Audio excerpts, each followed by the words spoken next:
Hello, and thank you very much for coming along to the Ticknor Society Show and Tell.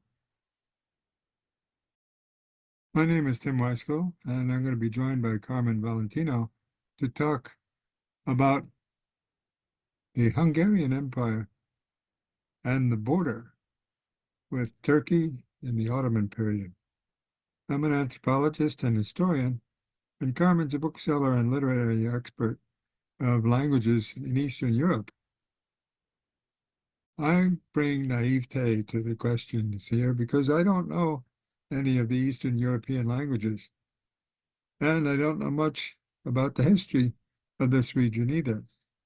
But I have looked at some books and some maps, and it's questions from those books and maps that I like to share with Carmen and conduct this kind of experiment as a kind of crowdsourcing event. That is, I can bring what I have, and he can bring the enormous knowledge and wisdom that he has, and we can perhaps arrive at something that's worth thinking about amongst all of us.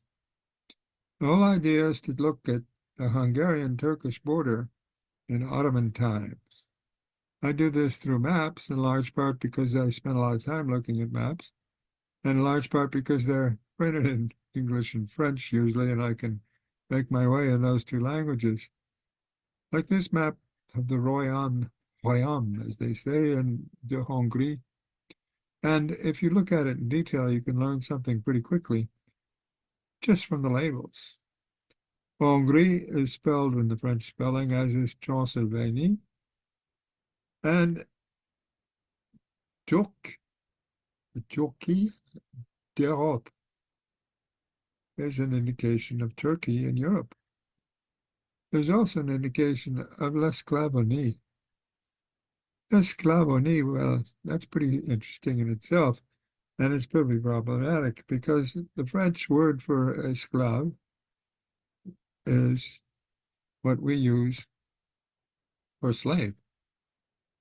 And yet a whole region here is being called Esclavonie as if it were a source of slaves or something like that. Who knows? That's the base question. And that's the question I started to put to Carmen, as well as anyone else who wants to chip in here, because we'd like to crowdsource this and look a little bit at the question of what does Hungary have to do with Esclavonie? Could the Hungarian-Turkish border have had anything to do with the slave trade in Ottoman times? If so, what did it have to do with it, and why?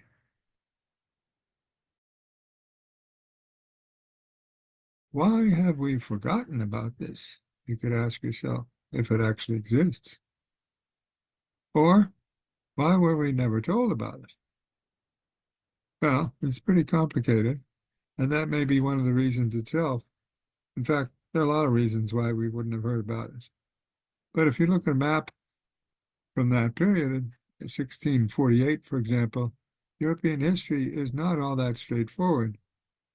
If you look at the map in detail, you can see things that are quite interesting, but other things that aren't even there. You might ask, for example, where's Germany?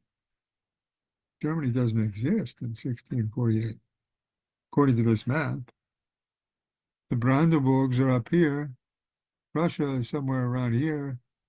The Kingdom of Denmark seems several times larger than anything called Germany, although there is Saxony there. There's the Dutch Republic and the Spanish Netherlands. What are the Spanish doing up here? Well, there's another problematic thing, and that is a red line that's running down here in the middle of Hungary and Austria that then continues over here above Venice, above Switzerland. And if you remember what the Cartouche said, that is the introductory part up here said to begin with, that's the line of the Holy Roman Empire, which I did learn in high school was neither holy nor Roman.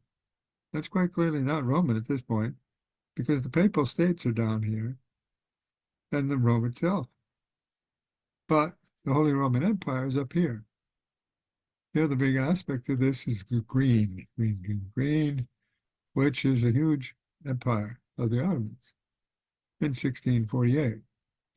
Well, maybe you skipped class that day in high school when they talked about this, or maybe they didn't talk about it because our curriculum is not all that complete at the secondary school level, and you may have missed the Holy Roman Empire part.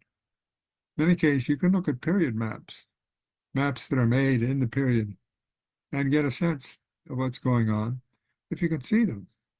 Big maps have small print and are hard to read. They're also valuable and kept behind cases by people who are guardians of these things because they're very rare and they're hard to get access to unless they've been digitized.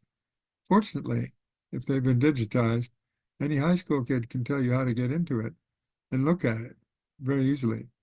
Here's where we start learning from the high school kids. Among other things, they'd start asking questions if they looked at these maps. And you'd have to come up with answers if you were a teacher. In any case, the Empire d'Autriche has absorbed Hungary by the end of the 19th century, but we can still locate the same characters, as it were, Lake Balaton. They put in Graz now, which is a town or a city in Austria, but there's Vienna, there's Budapest, and Esclavoni is still indicated as the place of slaves in the late 19th century. Well, you can take this now to the current day and look at these things from space, thanks to the US Navy, which keeps track of these things from satellites. And we have, again, the same familiars, Vienna, Budapest, Lake Balaton, and, as it turns out, a village called Ratot. Ratot.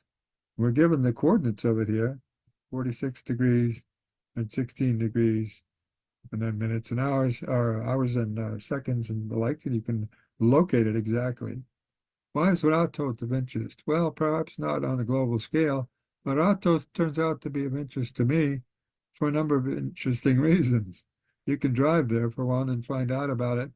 And I did a few years ago with my wife, and before that, as a student.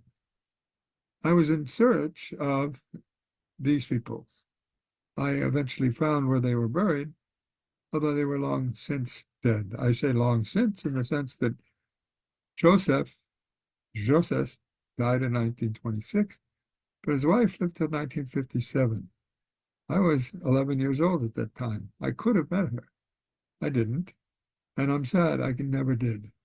They're my great-grandparents, and I wish to thank them, in a sense, for having avoided the slave trade and raised 12 children in this little town of Ratot, where my grandfather emigrated from in 1906.